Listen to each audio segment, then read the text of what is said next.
President Obama came out the other night and gave an incredibly mild speech, reaction to which was, I can't believe how tough Obama's being. By the way, this is now 3 times in a row.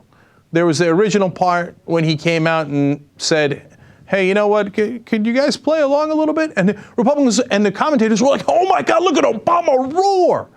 And then he did it again, and then tonight was the 3rd time. But they're talking about when the president came out before the weekend here. David Brooks has comments on that. Let's watch. I've never seen a presidential press conference where the president's so angry in public. And I sort of think he's maybe mostly right on the substance. But the president's tone of being the only adult in Washington, everyone else is a child, that he's going to summon people to the White House as if they're kindergartners. Well, even if you agree with on the substance, it's kind of hard to go along with someone who's insulting you all the time. And so I think the president took a big risk. Maybe people will see his tone as he's given it to them. He's angry. He's treating them like children. But a lot of people will take a look at it and say, there's some arrogance and self-superiority there. Unbelievable. Are they watching the same guy? We're going to show you the clip in a second. He says he's never seen a president so angry and with that kind of a harsh tone. Did you miss the 8 years of George W. Bush when he would come out and say, you're either with us or you're against us? And if you're against us, you're with the terrorists? Did you miss all of those speeches? Bush and Cheney weren't angry, and Obama, who can't get to like 1/10 of my decibel level, who's never said anything louder than this, is angry? Unbelievable. And he says, how dare the president summon people to the White House? But that's what the president does. If we're going to have negotiations, what should he do? Should he send out, invites over email? I don't even understand his point. What the hell else is he supposed to do? We got to have a meeting to make sure this thing gets resolved. And then he says, insulting people all the time. Obama never insults anybody. That's part of his problem. He never plays hardball. Now, you want to talk about insulting people all the time. JR has put together this compilation of Republicans making their point, and at times forcefully. Now, see if this is tougher or Obama's tougher. Let's watch. Even if the polls are 70% against what we're doing, it doesn't matter what the polls are. We've tried persuasion. We've tried negotiations. We've tried elections. Nothing has worked. So the president said he'd never take a short-term increase. What did they say yesterday? They'd take a short-term. That's how good his veto threat is. My message to the White House over the last several months has been real simple. There are no tax increases on the table.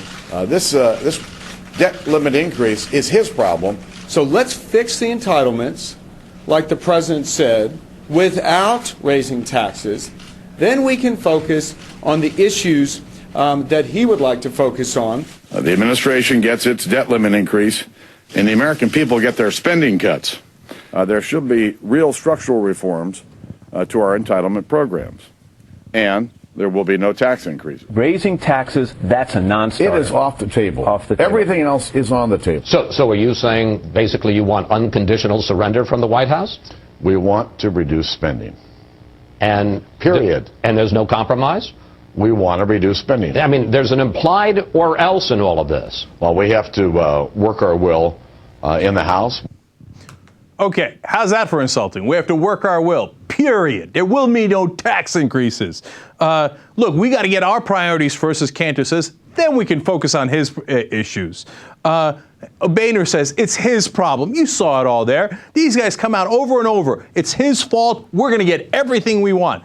But that tone apparently has no problem. Now, you want to hear what the conservatives got mad about in the first place, that Obama was too tough? This is what they're referring to. Watch. Speaker Boehner and the Republican House caucus felt it necessary to put forward the plan that they're going to be voting on today. I think everyone's estimation is that that is not an approach that could pass both chambers, but I understand the need for them to test that proposition. Ooh! He doesn't think it could pass both chambers. Take it easy on him, Barack. Wow! He really ripped into him. And then he says, I understand why they have to do it. I understand. That's him being tough and angry? That's such an angry tone that the Republicans are insulted? Look, what David Brooks is doing is insulting your intelligence. He says, don't believe your lying eyes. I'll tell you instead, Obama, who is downright pacifist. You know, Chris Wallace asked Boehner, are you looking for unconditional surrender? His answer was basically yes, because he reiterated his position and said he would not give it an inch to the White House. The White House goes around saying, okay, both sides are bad, but I understand why they're doing it. And by the way, has today agreed to unconditional surrender, apparently agreeing to those $2.7 trillion in cuts with no revenue increases. But apparently President Obama is too tough on the poor Republicans.